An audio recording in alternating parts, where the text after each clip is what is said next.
كتاب أو رواية اسمها قواعد العيش الأربعين. أنا لقيت ناس كتير أوي عاملين قواعد أي حاجة الأربعين وبيزيدوا في أي حاجة، بس محدش فكر إن هو يعملها فيديو كده. فأنا قلت ما أعملها فيديو، يعني ممكن تبقى أشياء. البرنامج بيتكلم عن إيه؟ بنجيب الأحداث اللي هي مينفعش إنها تتفوت، يعني أي حدث بقى مهم، دراسة، أعياد، مش عارف ايه، نتكلم عن الحاجات ديت. ليه حاجة وعشرين قاعدة للأجل؟ لأن يعني هو الاسم ده ممكن يبقى ألطف اسم استقرت عليه. بس ليه 20؟ علشان 40 هيبقوا كتير أوي. كده انتوا تقريبا أخدتوا نبذة مختصرة كده عن البرنامج هيبقى ماشي ازاي، هنتكلم فيه عن ايه الحاجات دي كلها. نبدأ بقى أول حاجة.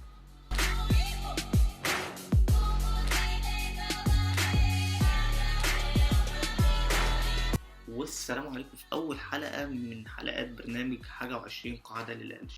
بكرة شم النسيم، ودي طبعا يعني مناسبة ما ينفعش إن هي تعدي علينا كده من غير ما نتكلم عنها. فأنا اخترت إن أول حلقة في البرنامج هتبقى عن شم النسيم. هنتكلم فيه، هنحط 20 قاعدة لشم النسيم، إن أنت إزاي تقضي شم نسيم ناجح في مصر. القاعدة الأولى طبعا لازم تاكل فسيخ أو رنجة أو ملوحة أو أنشوجة، كل أي حاجة مالحة وخلاص، بس لازم تظفر نفسك. انا مش عارف ايه يعني ايه اللي دخل شم النسيم بالفسيخ. المفروض شم النسيم دوت اعياد ربيع، والربيع لسه داخل علينا، ونشم بقى ريحة الورد ونشم الحاجات دي. بس لا، المصريين عشان بيختلفوا عن اي حد قالك لا، احنا مش هنجرب الحاجات دي كلها، احنا هناكل فسيخ، اللي هو تقريبا اعفن ريحة موجودة في اكل في الفسيخ. احنا بنبتدي الربيع بتاعنا بيها بدل ما نشم الأزهار ونعمل الكلام. طبعا في حاجات كتيرة جدا في مصر بتتعمل في شم النسيم. طبعا لازم معاكسات، يعني ما ينفعش شم النسيم يعدي من غير ما بنتين تلاتة يتحرشوا بيهم وتبقى فضيحة كده. لازم نوصل للعالم صورة إن إحنا مش كويسين. من عوائد المصريين طبعا هما بيلونوا البيض. لا مش ده، أيوه هو ده. في برضه طقوس لأنك تاكل الفسيخ، أنت مش تاكل فسيخ كده، ما ينفعش، ده تبقى عيب حتى.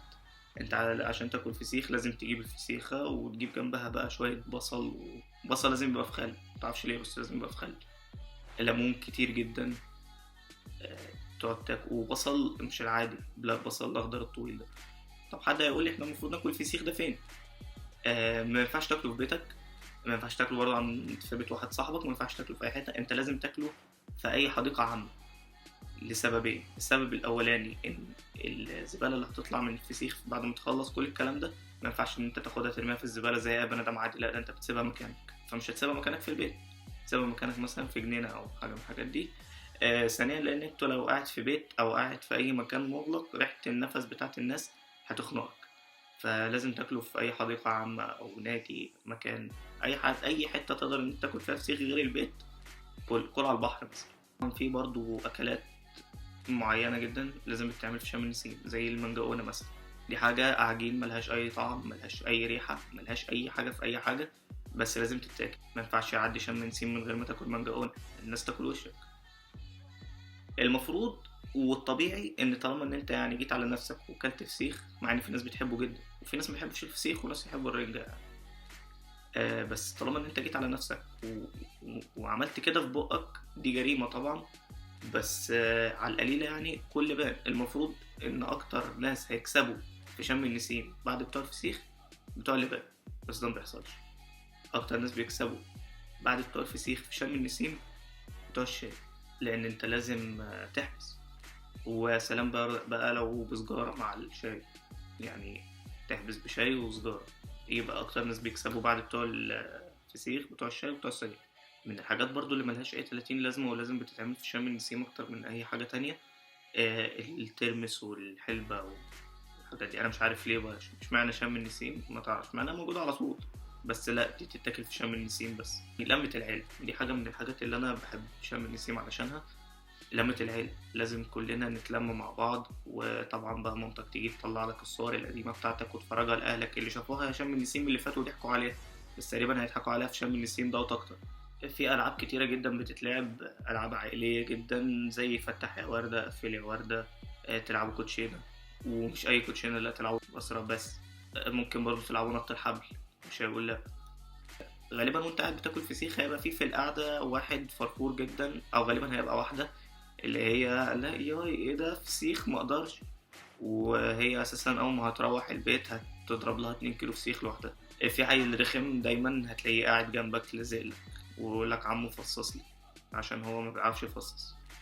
هتلاقي بقى كل سنة واحد من العيلة عندكم برضو بيطلع حاجة جديدة علشان ريحة الفسيخ ما تقعدش في ايده. السنة اللي فاتت كان معجون سنان، السنة اللي قبلها كان البن بتاع القهوة بعد ما تشرب. قبل ما تشرب ما بيضيعش ريحة، بعد ما تشرب ده يضيع لك ريحة أي حاجة. السنة اللي قبلها كان في قشر اليوسفي والبرتقال. فعلى حسب كل سنة، مش عارفين السنة دي اللي هيطلع. أنا قاعد مستني. ممكن برضو تكتبوا لي تحت في الكومنتات ايه الحاجة اللي هتضيع ريحة الإيد. غالبا بقى في الألعاب اللي احنا كنا قلنا عليها من شوية ديت إن في حد هيتعور، يا انت يا حد من اللي حواليك، بس ما ينفعش يعدي شم نسيم من غير ما تتعور، تتعب. زي ما قلنا ان انت تقضي شم النسيم وتاكل الفسيخ بتاعك بره في حديقة او في اي حتة تانية، بس عامة لو في جنبك شجرة توت لازم، وما ينفعش يعدي شم نسيم من غير ما تطلع على شجرة التوت وتتسلقها وتاكل من التوت اللي جوه. ولو ما اكلتش من التوت دوت يبقى انت ما رضيتش شم نسيم. طبعا بقى هتيجي بعد ما تخلص اكل فسيخ، لا خش بقى انتخ كده ونام وخلاص كفايه عليك كده، انت اكلت فسيخ يا راجل. طبعا هتشرب ميه كتير جدا، ما ينفعش يعدي شم نسيم من غير ما تشرب لك مثلا في اليوم دوت بتاع 3 4 لتر ميه، عشان طبعا زي ما احنا عارفين الفسيخ بيعطش.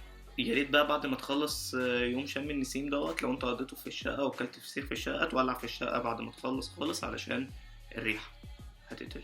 قاعدة 21 بقى أهم حاجة، إن لو عجبك الكلام ده كله ممكن تعملي سبسكرايب وتعمل لايك وشير كمان، واكتب لي في الكومنتات تحت عايز نتكلم عن إيه في الفيديوهات الجاية.